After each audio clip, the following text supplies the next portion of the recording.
The Ybor City Museum is actually the Ybor City Museum State Park.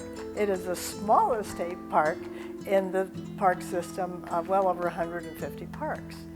Now this one came about because a group of very important citizens from Tampa and from Ybor City wanted to preserve the Ferlita bakery, a bakery that was established in 1896. Now this building that we're in was actually built in 1923 after that original bakery had a fire.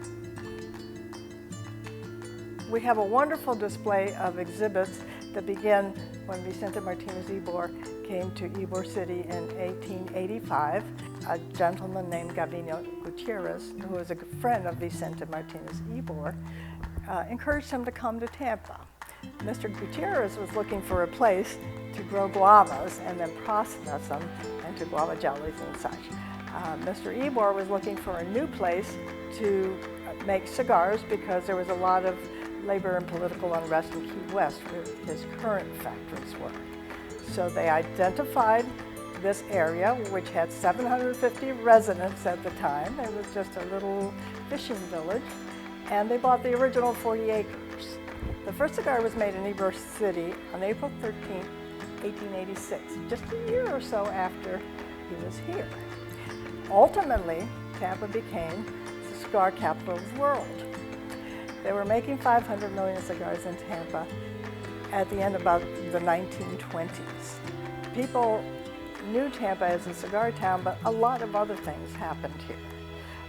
First of all, you should know about Mr. Ybor. He was Tampa's pioneer, entrepreneur, disruptor.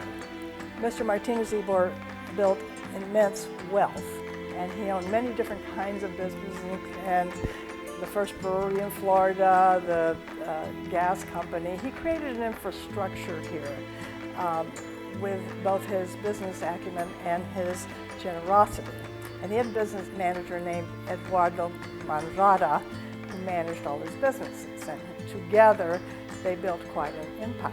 So he really was an entrepreneur.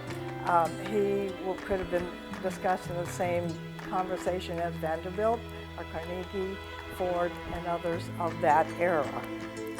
We don't think of it that way. We think of little Ybor City starting out with 750 people, which grew to 10,000, by the way, by the end of the 1800s. So this was a very well-contained town with great diversity, as Tampa continues to demonstrate, both in ethnicity and in the types of businesses and professions that we have here. A big part of it is that we're a cultural center. This is where Tampa started. The museum here is a great place to start because it gives you a very nice, compact synopsis of how we got to where we are today. Just down the street from this museum, we're actually building a baseball museum. It's called the Tampa Baseball Museum at the Al Lopez House.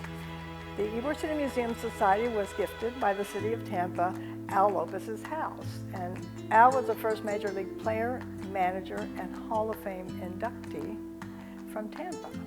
So he started a trend that has resulted in almost 90 players from Tampa who have made the major leagues.